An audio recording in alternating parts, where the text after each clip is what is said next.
Assalamualaikum warahmatullahi wabarakatuh. Bismillahirrahmanirrahim. Alhamdulillahirabbil alamin.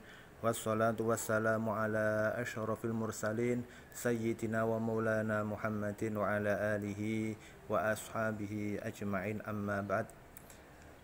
Santri-santri kelas 3 MTS Qudsiyah yang Bapak Guru sayangi, hormati, marilah kita awali pertemuan pada kali ini dengan bacaan suratul Fatihah. Semoga kita senantiasa mendapatkan kesehatan, keselamatan, keberkahan, sehingga mendapatkan ilmu yang barokah, manfaat fiddin wa dunya wal akhirah bi barakatil Fatihah.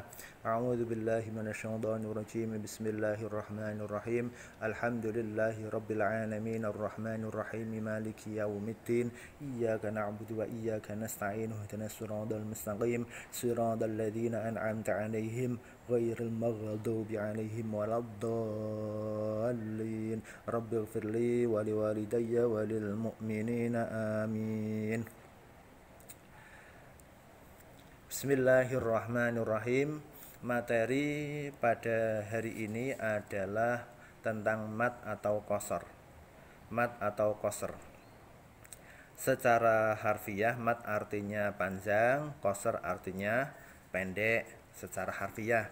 Adapun secara istilah, mad dan qasar artinya memanjangkan dan memendekkan bacaan Al-Qur'an. Memanjangkan dan memendekkan bacaan Al-Qur'an. Kemudian pada hari ini materi yang akan kita perdalam lagi, mungkin ada di antara kalian yang sudah paham dengan mendalam tentang materi kali ini, akan tetapi tidak ada salahnya kalau kita ulangi, kita perdalam lagi sehingga pemahaman kita semakin baik. Yaitu yang kita pelajari adalah hukum bacaan mad. Hukum bacaan mad. Ini silahkan dibuka di halaman 9. Ini ada hukum bacaan mad.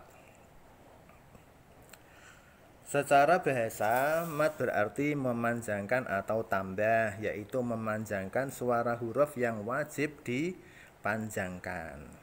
Dalam Al-Quran ini tidak boleh sembrono. Membaca Al-Quran tidak boleh sembrono. Kita harus mematuhi rambu-rambu, tajwid, makhraj, dan lain sebagainya yang sudah diatur, yang sudah ada ilmunya, sehingga kita tidak boleh sembrono dalam membaca Al-Quran. Nah, secara bahasa sudah. Kemudian ada 3 huruf mad. Nah, ini ada 3 huruf mad. Huruf apa saja? Ada 3 huruf mad. Huruf mad ada 3, yaitu wawu, ya, dan alif. Kalau dalam ilmu nahwu shorof, wawu, ya, alif disebut huruf illat. Kalau dalam ilmu nahwu namanya huruf illat, wawu, ya, alif. Akan tetapi dalam ilmu tajwid, wawu, ya, alif ini disebut huruf mad. Disebut huruf mad. Ketentuannya adalah apabila ada wawu sukun, apabila ada wawu sukun jatuh setelah dhammah, atau ketika ada ya sukun jatuh setelah kasroh, dan ketika ada alif jatuh setelah harokat fathah. Ini yang disebut dengan mad. Cara membaca mad ada 3. Ada yang bacanya itu qasar, ada bacanya tawasud atau tengah-tengah, dan ada yang tul. Tul itu panjang. Yang qasar itu panjangnya adalah 1 alif atau 2 harokat. 2 harokat itu bagaimana? Cara mengukur 2 harokat adalah dengan 2 kali ketukan. Ini contoh dua harokat.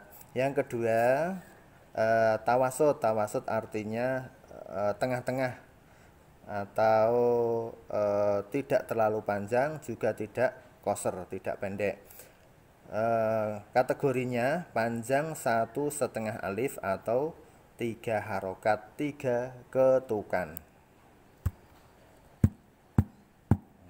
Kemudian yang ketiga adalah tul, artinya huruf mad dibaca panjang sampai 2,5 alif atau 3 alif. 2,5 alif berarti 5 harokat, 3 alif berarti 6 harokat atau 6 ketukan. Contoh, ini contoh 6 ketukan. Secara garis besar huruf bacaan mad itu ada dua ya. Ada dua, yang pertama adalah mad asli, yang kedua adalah mad far'i. Saya ulangi, yang pertama adalah mad asli, yang kedua adalah mad far'i. Untuk mad asli itu hanya ada satu, disebut dengan mad tobi'i. Ini yang pertama ini. Ini disebut dengan mad asli. Ya, ini hanya ada satu, yaitu mad tobi'i. Apa itu mad tobi'i? Mad tobi'i adalah mad biasa, mad sesuai dengan sifat dasarnya. Atau mad asli, cara membacanya dipanjangkan kira-kira 1 alif atau 2 harokat. Bagaimana pengertian mad tobi'i? Yaitu ketika ada huruf mad, wawu atau ya atau alif yang dibaca sukun jatuh setelah harokat yang sesuai dengan huruf mad tadi. Wawu itu harokat yang sesuai adalah dhammah, ya harokat yang sesuai adalah kasroh, dan alif yang sesuai dengan harokat huruf alif adalah fathah. Saya ulangi, untuk mad tobi'i yaitu ketika ada wawu sukun, ketika ada wawu sukun jatuh setelah dhammah, atau ketika ada ya sukun jatuh setelah kasroh, dan ketika ada alif jatuh setelah harokat fathah. Ini disebut dengan mad tobi'i. Contoh yang ditulis di sini adalah iyyaka. Mana mad tobi'inya? Mana? Iyyaka. Yaitu ketika ini contohnya adalah alif, ya. Contohnya adalah alif jatuh setelah harokat fathah. Kemudian alladzina. Contohnya yang kedua alladzina, ada ya sukun jatuh setelah kasroh. Dan yang ketiga a'udzu, ada wawu sukun jatuh setelah dhammah. Ini disebut dengan mad tobi'i. Pembagian yang pertama itu mad asli hanya satu, mad tobi'i. Yang kedua adalah mad far'i. Mad far'i. Mad far'i itu banyak sekali, ada 13 macam. 13 macam. Apa saja 13 itu? Yang pertama adalah mad wajib muttasil. Bagian dari mad far'i yang pertama adalah mad wajib muttasil. Nah, ini mad wajib muttasil. Apa itu mad wajib muttasil? Yaitu ketika ada bacaan mad yang terjadi di mana ada mad tobi'i bertemu dengan huruf hamzah. Huruf hamzah dalam satu kata. Saya ulangi, mad wajib muttasil adalah ketika ada mad tobi'i bertemu dengan hamzah dalam satu kata. Dalam satu kata. Cara bacanya adalah dipanjangkan menjadi 2,5 alif atau 5 harokat, 5 ketukan. Contoh di sini adalah ulaika.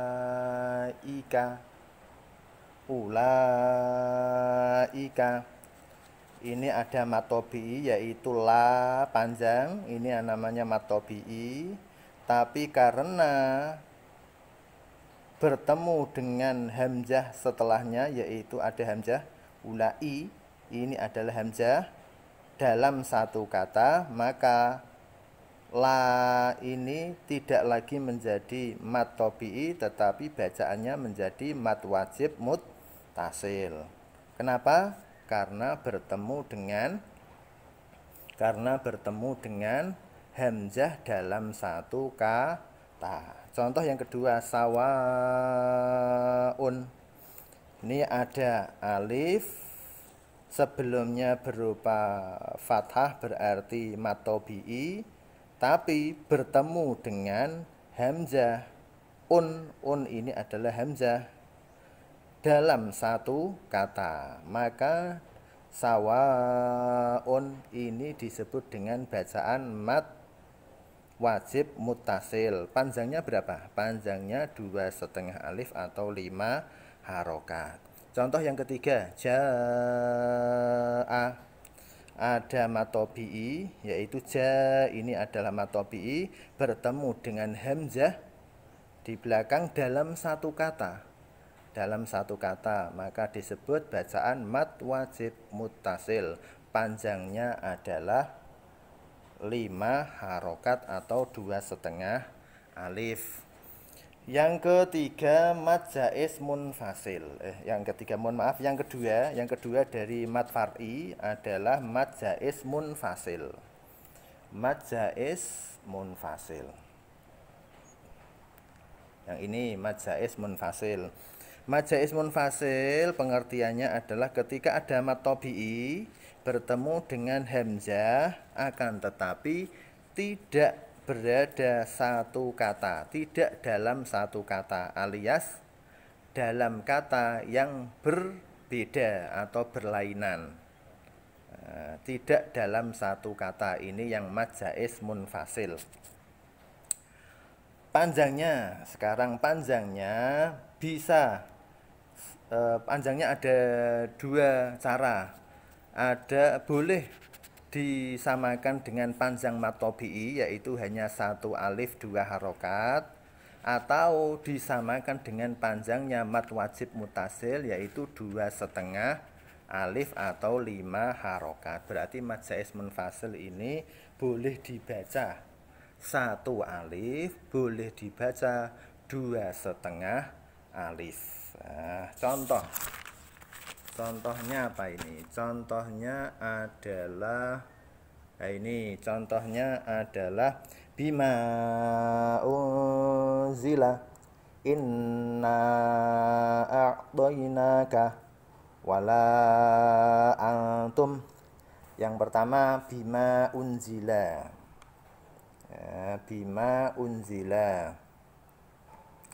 Bima unzila ini ada ini adalah mat tobi'i, akan tetapi bertemu dengan hamzah unzila. Hamzahnya unzila, akan tetapi beda kata. Bima satu kata, unzila kata yang kedua, beda kata, sehingga disebut mat jaiz munfasil. Contoh yang kedua, inna.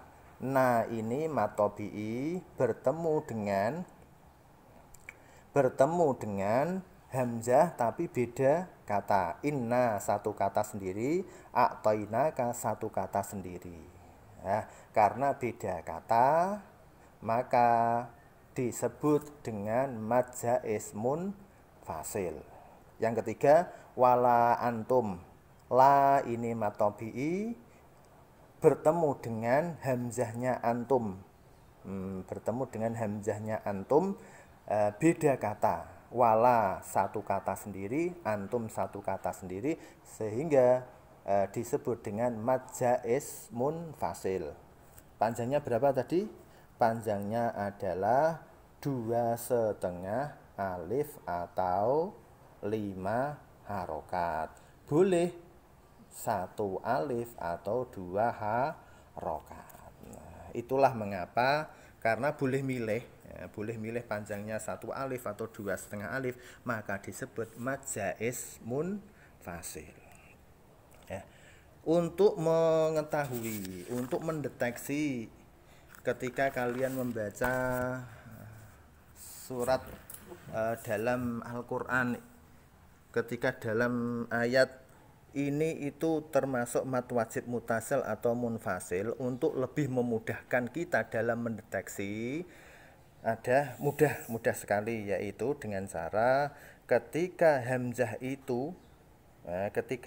itu kok berupa hamzah tidak ada alifnya, ketika hamzah itu tidak ada alifnya, sekali lagi ketika tidak ada alifnya atau garis vertikal, ketika tidak ada garis vertikalnya, contoh di sini adalah contoh ini, Bapak Guru tunjukkan ini hamzahnya tidak ada alifnya. Alif yang saya maksud adalah seperti ini, tidak ada alifnya, maka ini disebut dengan mad wajib mutasil. Beda dengan yang ini ya, yang mad jaiz munfasil. Yang mad jaiz munfasil ya, yang mad jaiz munfasil ini hamzahnya ada dikasih garis vertikal atau alif, dikasih gambar atau huruf alifnya. Contoh seperti ini. Contoh Pak Guru contohkan seperti ini. Mohon maaf. Contohnya adalah ini. Nah, ini ada yang model seperti ini, ada yang atasnya dikasih hamzah. Nah, ini ketika ada huruf mat, kok bertemu dengan hamzah model seperti ini, ada alifnya, mungkin ditambahi hamzah di atas, ini bacaannya adalah mad jaiz munfasil. Ini hanya untuk memudahkan kita mendeteksi ini itu bacaan mad wajib mutasil atau mad jaiz munfasil, hanya untuk memudahkan kita. Semoga bisa difahami. Kemudian materi selanjutnya yaitu mad iwad. Mad iwad, apa itu mad iwad? Iwad secara bahasa artinya ganti atau mengganti. Iwadun artinya mengganti. Secara istilah bagaimana? Secara istilah, mad iwad adalah hukum mad yang terjadi karena adanya penggantian fathah. Ada kata-kata penggantian. Ada penggantian fathah ten menjadi fathah karena diwakofkan. Berarti syaratnya kalau kita telaah lebih dalam, mad iwad itu syaratnya satu, harus ada fathah ten. Harus ada fathah ten. Yang kedua, syaratnya yang kedua adalah harus ketika diwakofkan. Ketika wakof, artinya ketika salah satu syarat ini tidak terpenuhi, maka tidak terjadi yang namanya mad iwad. Syaratnya apa tadi? Dua. Mad iwad bisa terjadi itu ketika ada fathah ten, fathah double atau fathah ten, kemudian ketika dibaca wakof. Cara bacanya itu dibaca panjang satu alif atau dua harokat, seperti panjangnya mad tabi'i. Hanya satu alif dua harokat. Contoh sami'an basira. Nah, yang contohnya mana? Contohnya adalah basiron. Nah, basiron ini ada fathah ten di belakang, di akhir ayat. Kemudian basiron cara bacanya diwakofkan. Berhenti di nasiron, maka cara bacanya adalah dengan bacaan mad iwad. Bagaimana caranya? Tanwin atau fathah ten tadi, ini diganti dengan fathah saja. Tanwinnya hi, lang. Contoh sami'an basiron menjadi sami'an basiro. Tanwinnya hilang, tanwin yang ada di kata basiron. Kemudian contoh yang kedua. Contoh yang kedua adalah aliman hakima. Aliman hakima. Man hakiman ini ada tanwin fathah ten, ini diganti menjadi fathah. Tanwinnya hilang karena diwakofkan. Sekali lagi karena diwakofkan. Cara bacanya aliman hakima. Panjangnya hanya satu alif atau dua harokat. Disebut dengan mata wat tadi mat iwat. Kemudian contoh yang ketiga adalah afwajan. Nah, ketika diwakafkan menjadi afwaja. Nah, jan ada fathah ten diganti menjadi alif karena diwakafkan. Mohon maaf, diganti dengan fathah karena diwakafkan. Panjangnya hanya satu alif atau dua harokat. Contoh afwaja.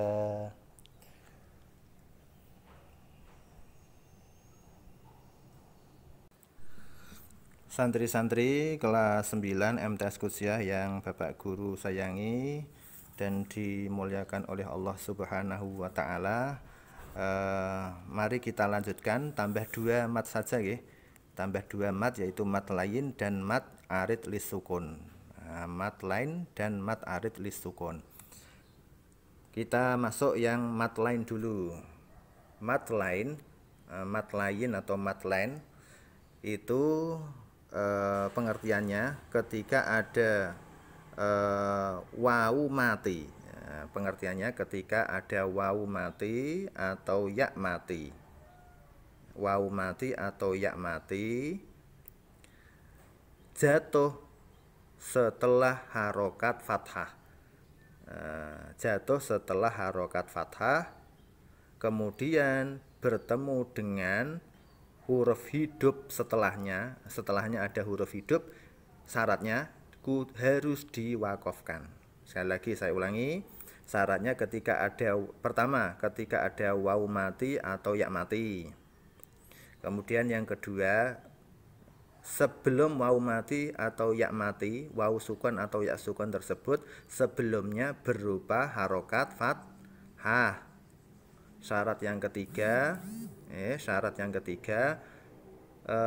setelah wawu sukun atau ya sukun tersebut harus ada huruf hidup. Harus ada huruf hidup.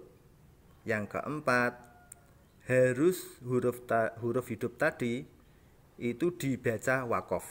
Syaratnya harus dibaca wakof. Contoh di sini. Contoh di sini adalah li'ilafi Quraisy. Li'ilafi Quraisy. Ini ada ya sukun, sebelumnya berupa harokat fathah, setelahnya berupa huruf shin. Huruf hidup ada tanwinnya Quraisyin, akan tetapi dibaca waqaf, maka menjadi Quraisy. Panjangnya sekarang, panjangnya itu ada 3 pilihan, boleh 1 alif, boleh 2 alif, dan boleh 3 alif. 1 alif berarti 2 harokat, 2 alif berarti 4 harokat, dan 3 alif berarti 6 harokat. Nah, ini contoh yang pertama Quraisyin tadi. Yang kedua waswaif. Waswaif ini berarti ada ya sukun. Nah, ada ya sukun, sebelumnya berupa harokat fathah, setelahnya berubah huruf apa? Huruf fa, dibaca kasroh, berarti ada huruf hidup, akan tetapi dibaca waqaf, sehingga fa-nya mau tidak mau karena dibaca waqaf harus disukun. Maka cara bacanya adalah wassoyif. Panjangnya boleh 1, boleh 2, atau boleh 3 alif. Kemudian contoh ketiga, khauf ada wawu sukun, sebelumnya berupa harokat fathah, setelahnya berupa huruf hidup apa? Huruf hidup fa yang di kasroh ten. Nah, karena dibaca wakof, harus dibaca wakof ini, maka fa-nya diganti sukun. Bacaannya sehingga menjadi khauf. Panjangnya boleh 1, 2, atau 3 alif. Sekarang yang coba yang 1 alif. Quraisy, wassoif, khauf. Ini yang contoh 1 alif. Yang 2 alif contoh. Quraisy, wassoif, khauf. Ini agak panjang. Atau boleh yang ketiga. Panjang yang ketiga yaitu 3 alif atau 6 harokat. Quraisy, wassoif, khauf. Ini contoh panjang-panjang dari mat lain. Lanjut untuk mat arid lisukun. Nah, mat arid lisukun secara harfiah arid artinya perkara sing anyar teko. Arid artinya hal atau sesuatu yang baru datang kemudian, asalnya tidak ada menjadi ada, ini namanya arid lisukun karena sukut. Artinya untuk lebih memudahkan pemahaman kita, ada harokat sukun yang datang belakangan. Sekali lagi, arid lisukun adalah ada harokat sukun yang datang belakangan. Ini secara pengertian yang mudah saja. Adapun yang pengertian yang istilah mat arid lisukun yaitu ketika ada mat tobi'i, bertemu dengan huruf yang dimatikan. Asalnya huruf hidup, huruf yang dimatikan karena wakof. Ketika ada mat tobi'i bertemu dengan huruf yang dimatikan karena wakof. Cara bacanya sama dengan mat lain, boleh 3 pilihan, boleh 1 alif atau 2 alif atau 3 alif. 3 alif boleh, tapi yang terbaik untuk mat arid lisukun yang paling utama dibaca sampai 3 alif atau 6 harokat. Nah, contoh di sini mustaqim, mustaqimun. Nah, ini seharusnya tanwin nggih. Mustaqimun. Ini ada mem di belakang, ada dhammah ten. Seharusnya dhammah ten itu. Mustaqimun. Ada dhammah ten. Sebelumnya itu ada matobi'i. Matobi'inya mana? Matobi'inya adalah ya sukun, sebelumnya berupa harokat kasroh. Ini kan matobi'i. Akan tetapi bertemu dengan huruf hidup, huruf yang diwakofkan, yaitu mem. Yaitu mem. Mustaqimun menjadi mustaqim. Contoh yang kedua, muhsinina. Muhsinina.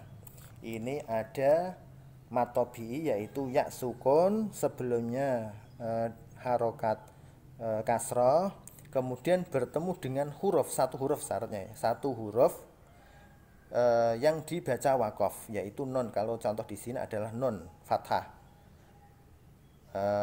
Karena dibaca wakof sehingga fathahnya diganti menjadi sukun. Bacanya muhsinin. Asalnya adalah muhsinina, karena diwakafkan menjadi muhsinin. Contoh ketiga, ta'buduna. Ta'buduna, ada wawu sukun, sebelumnya berupa dhammah berarti matobi'i. Bertemu, matobi'i ini bertemu dengan 1 huruf tapi dibaca wakof, dibaca sukun karena wakof. Ta'buduna menjadi ta'budun. Ini bacaan mat arid lis sukun. Bacaannya panjangnya boleh 1, 2, atau 3 alif. Akan tetapi yang paling utama Mat arid li sukun ini dibaca sampai 3 alif. Santri-santri kelas 9 yang Bapak Guru sayangi, demikian untuk sementara materi yang kita bahas, baru mat tobi'i, mat wajib mutasil, mat jaiz munfasil, mat iwad, mat lain, dan mat arid li sukun. Untuk mat-mat setelahnya kita bahas di pertemuan-pertemuan berikutnya. Demikian, semoga ada manfaatnya apa yang Bapak Guru sampaikan.